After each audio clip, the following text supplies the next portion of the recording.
रहमानुर्रहीम। अस्सलाम वालेकुम। आज 30 जुलाई बरोज़ जुमेरात हम बात करेंगे आसिफ जरदारी और नवाज़ शरीफ के ख़िलाफ़ जो रेफरेंस फ़ाइल किया गया था तोशा खाना रेफरेंस, उसमें बड़ी अहम डेवलपमेंट हुई है और वो डेवलपमेंट ये है कि मुल्ज़मान के ख़िलाफ़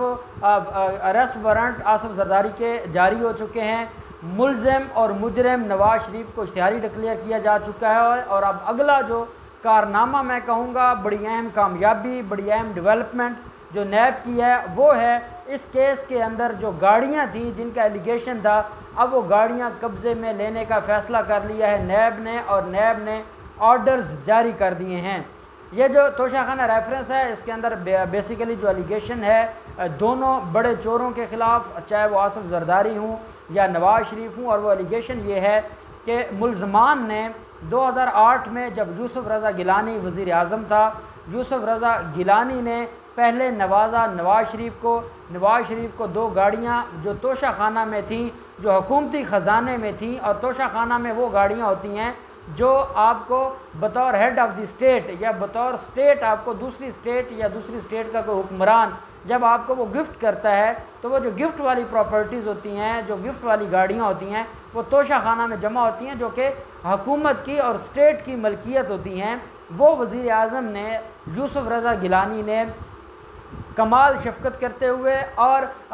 जो मिसाक जमहूरियत था उसका बदला देते हुए नवाज़ शरीफ को 2 गाड़ियाँ तोशा खाना में से दी और सिर्फ 15% रुपए जो उसकी ओरिजिनल प्राइस थी उसका 15% लिया गया। और ये 15% भी नवाज़ शरीफ से नहीं लिया गया बल्कि ओमनी ग्रुप वालों ने,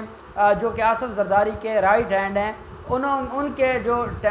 अकाउंट्स हैं, जाली अकाउंट्स हैं, वहाँ से ट्रांजैक्शन होती है पाकिस्तान की स्टेट के ख़जाने में। और इस ज़रिए ये बेसिकली नवाज़ शरीफ और पाकिस्तान पीपल्स पार्टी ने जो मिसाक जमहूरियत किया था, जो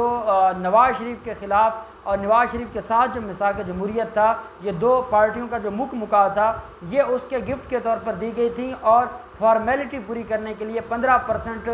उसकी असल कीमत का अदा करना था नवाज़ शरीफ की तरफ से, और वो भी अदायगी नवाज़ शरीफ ने अपने ख़ास जो फ्रंट मैन है उनके अकाउंट्स में से करवाई। और ये एलिगेशन है 2 गाड़ियाँ हैं और ये दोनों गाड़ियाँ अब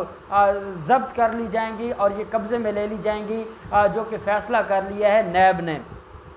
और ये फ़ैसला रिटन ऑर्डर हो चुका है। दूसरा जो आसिफ जरदारी के ख़िलाफ़ जो एलिगेशन है वो ये है कि UAE के जो हुक्मरान हैं उनकी तरफ से गाड़ी आई, मुअम्मर क़ज़ाफ़ी की तरफ से लीबिया में से गाड़ी आई, वो दोनों गाड़ियां बतौर हेड ऑफ़ द स्टेट, जो कि आसिफ जरदारी जब सदर थे, वो दोनों गाड़ियां दी गई थी पाकिस्तान के हेड ऑफ़ स्टेट को गिफ्ट के तौर पर। और वो इन ज़ालिमों ने, आसिफ जरदारी ने तो कमाल महारत दिखाई कि वो गाड़ियां एक बार भी तोशा खाना में जमा ही नहीं करवाई गई, वो रिकॉर्ड का हिस्सा ही नहीं बनाई गई, वो स्टेट की बतौर गाड़ियों को उनको रजिस्टर्ड ही नहीं करवाया गया। वो बाहर से ही जैसे गाड़ियाँ आई वो आसिफ जरदारी ने अपने घर खड़ी कर दी और वो आज तक इन चोरों के इस्तेमाल में हैं और वो बड़ी लग्जरी गाड़ियाँ हैं अरबों रुपए की, वो भी कब्ज़े में लेने का हुक्म जारी कर दिया है। जो नैब अथॉरिटीज़ हैं उन्होंने, ये आज हुक्म जारी हुआ है। बेसिकली ये जो केस है तोशा खाना रेफरेंस का, इस रेफरेंस में 17 अगस्त की डेट ऑफ हियरिंग है।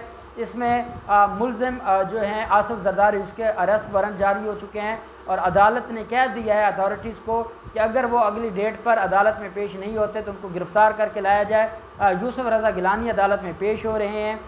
आसिफ अनवर मजीद और अब्दुल गनी मजीद वो भी अदालत में पेश हो रहे हैं जो कि ओमनी ग्रुप वाले हैं। और जो मुजरिम हैं और इश्तिहारी नवाज़ शरीफ, उनके इश्तिहार लगा दिए गए हैं, वो रैविड के महल्लात पर भी लगा दिए गए हैं और एवन फील्ड जहाँ पर वो इस वक्त रिहाइश पजीर है लंदन में, वहाँ पर भी वो सारे के सारे चिस्पां कर दिए गए हैं। और अब जब जो भी एवन फील्ड के बाहर से गुज़रता है उसको वो इश्तिहारात नज़र आते हैं और सारे उनको पढ़कर ये उनको मालूम हो जाता है कि एक चोर इस घर के अंदर रिहाइश पजीर है और ये भागा हुआ है अपने मुल्क की अदालतों से और अपने मुल्क के कानून से और अपने मुल्क के निज़ाम से। अब जो नवाज़ शरीफ है, नवाज़ शरीफ के ख़िलाफ़ मैंने आपको बताया था कि बड़े हाई लेवल पर मीटिंग्स चल रही हैं और नवाज़ शरीफ के ख़िलाफ़ जो नेशनल क्राइम एजेंसी है UK की, वो कार्रवाई शुरू कर रही है और उसकी वजह यह है कि जैसे पाकिस्तान ने FATF के मुख्तलिफ जो उनकी कंडीशंस थी वो पूरी करने के लिए कवानीन बनाए हैं, इसी तरह जो मनी लॉन्ड्रिंग है और जो पहले एक वक्त था कि मनी लॉन्ड्रिंग थी, ब्लैक मनी थी, जैसे मुख्तलिफ हम देखते हैं कि जो कंपनीज़ हैं, जैसे पनामा पेपर्स हमारे सामने एक इतना बड़ा स्कैंडल सामने आया, तो जो इस तरीके की कंपनीज़ हैं अब उनके ख़िलाफ़ पूरी दुनिया में मुहिम चली है। और शायद बरतानिया ये ऐसा ना करता, और बरतानिया जो मफादात ले रहा है कि जो चोर हैं, जो डाकू हैं, वो अपने पैसे लंदन में जाकर रखवाते हैं, तो शायद वो इस बेनिफिट को लेता रहता है। लेकिन महज़ब दुनिया को भी मुंह दिखाना है, सिविलाइज्ड जो अक़वाम हैं उनको भी मुंह दिखाना है, इसलिए बरतानिया ने फ़ैसला किया है कि उन सारे लोगों के ख़िलाफ़ कार्रवाई की जाएगी। और कुछ दोस्तों ने ये, जैसे मैंने आपको बताया था पिछले दिनों में, कि जो मलक है बैरिया टाउन वाले, उनके वो कुछ दोस्तों ने कहा था कि ये पुराना फ़ैसला है। मैंने ये नहीं कहा था कि ये फ़ैसला अब हुआ है, मैंने ये कहा था कि अब आकर उन्होंने पैसे जो 160 मिलियन पाउंड थे वो अब जमा करवाए हैं, और ये अगली इंस्टॉलमेंट है, पहले भी जमा करवाए थे और अब मज़ीद पैसे जमा करवाए गए हैं। और ये सारे के सारे जो मामलात हैं, अब मलिक रियाज के हों या बाकी लोगों के हों, वो सारे के सारे अब सामने आ रहे हैं, और नैब अब एक्टिव हो गया है और नैब अब सारी की सारी कार्रवाइयाँ कर रहा है। अब मैं आपको एक और इसके अंदर अहम बात बताने वाला हूँ, और वो ये है कि नवाज़ शरीफ के ख़िलाफ़, क्योंकि जहाँ पर बाकी केसेस हैं, नवाज़ शरीफ के ख़िलाफ़ उनकी जो शुगर मिलें हैं वहाँ पर जो अदायगियों का स्कैंडल सामने आ गया है। शुगर जो अथॉरिटीज़ हैं उन्होंने शुरू कर दिया कि कितने करोड़ रुपए इनकी शुगर मिलों ने, ये डिफ़ाल्टर हैं, इन्होंने मुख्तलिफ जो मालकान हैं जो गन्ने के, उनको देने हैं जो पैसे नहीं दे रहे। और अब इनके ख़िलाफ़ वो कार्रवाई भी शुरू हो गई है जो बड़ी अहम कार्रवाई है। और सबसे अहम बात यह है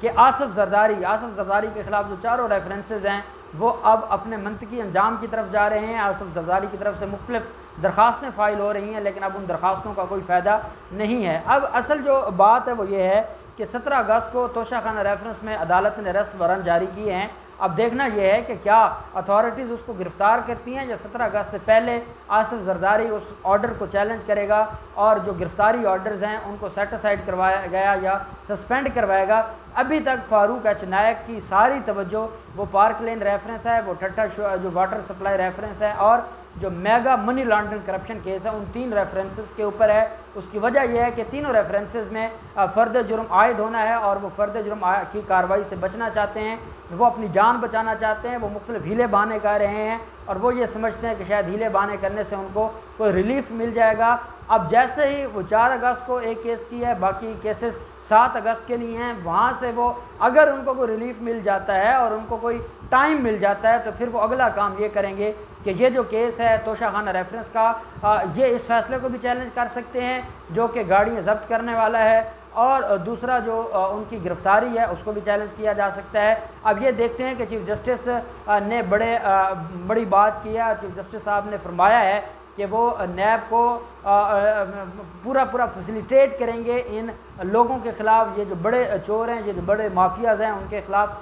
फैसिलिटेट किया जाएगा अदालतों की तरफ से। अब देखते हैं, ये अदालतों के ऊपर बहुत बड़ा एक ज़िम्मेदारी आयद होती है कि अगर नवाज़ शरीफ भी और आसफ़ ज़रदारी भी दोनों दरख्वास्तें फ़ाइल कर देते हैं और ये चैलेंज करते हैं इन आर्डर्स को, नैब के जो आर्डर्स हैं कि दोनों लोगों की जो गाड़ियाँ हैं जो तोशाखाना से चुराई गई थी उनको ज़ब्त किया जाए और उनका कब्ज़ा लिया जाए, इन ऑर्डर्स को अगर वो चैलेंज करते हैं तो क्या इसहाक डार की तरह इनके ऊपर भी स्टे हो जाएगा या अदालतें स्टे नहीं देंगी और नैब को कहा जाएगा कि वो कानून के मुताबिक जो कार्रवाई बनती है वो करें।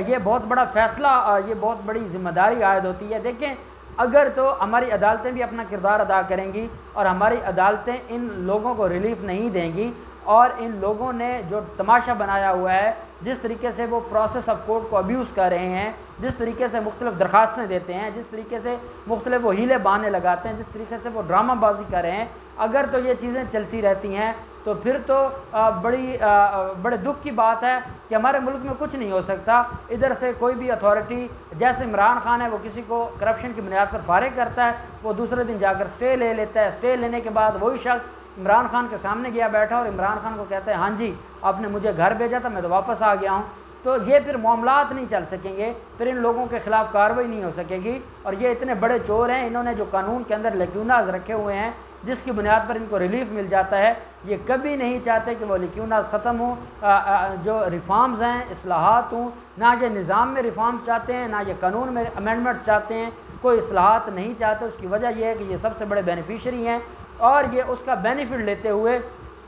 अपनी जान छुड़वाना चाहते हैं। और ये अदालतों के ऊपर ज़िम्मेदारी होती है कि हाई कोर्ट और सुप्रीम कोर्ट वो ख़ुद भी लॉ मेकर्स हैं और वो प्रेसिडेंट दे सकते हैं, वो ऐसे कवानीन की तशरीह करते हुए वो नई कानून दे सकते हैं। तो इन मामलात पर उनको भी स्ट्रिक्ट एक्शन लेना होगा और इन लोगों को रिलीफ देने की बजाय इनको डिस्करेज करना होगा, इनकी दरख्वास्तों को खारिज करना होगा। खारिज करते करते साथ फ़ाइन लगाना होगा ताकि लोगों को ये समझ आ जानी चाहिए कि ये जो झूठी दरख्वास्तें देते हैं अब इनको मज़ीद रिलीफ नहीं मिलेगा और ये जो नीचे अदालतों ट्रायल कोर्ट्स हैं उनको काम करने दिया जाएगा। नहीं तो जो चीफ़ जस्टिस का ख्वाब है 3 माह में या 1 माह में ट्रायल कंप्लीट होने का, वो एक दरख्वास्त 1 माह लग जाता है। तो इस तरीके से अगर अदालतें ऊपर से उन दरख्वास्तों को इंटरटेन करती रहीं तो फिर भूल जाएं कि नैब कुछ कर सकेगा, फिर नैब के हाथ बंधे हुए हैं और ये अदालतों के पास है सारे का सारा इख्तियार। अगर नैब की कुछ गलतियां हैं तो वो अदालतें सुधार सकती हैं और उनको सुधारना चाहिए। हम उम्मीद करते हैं कि नैब अपने फ़ैसले के ऊपर अमल दरामद करते हुए आज कल में उन गाड़ियों को अपने कब्ज़े में ले लेगा और अदालतें भी उनको रिलीफ देते हुए चीज़ों को देखेंगी। अल्लाह पाक पाकिस्तान का हामी नासिर हो। बहुत शुक्रिया। अल्लाह हाफ़िज़। पाकिस्तान ज़िंदाबाद।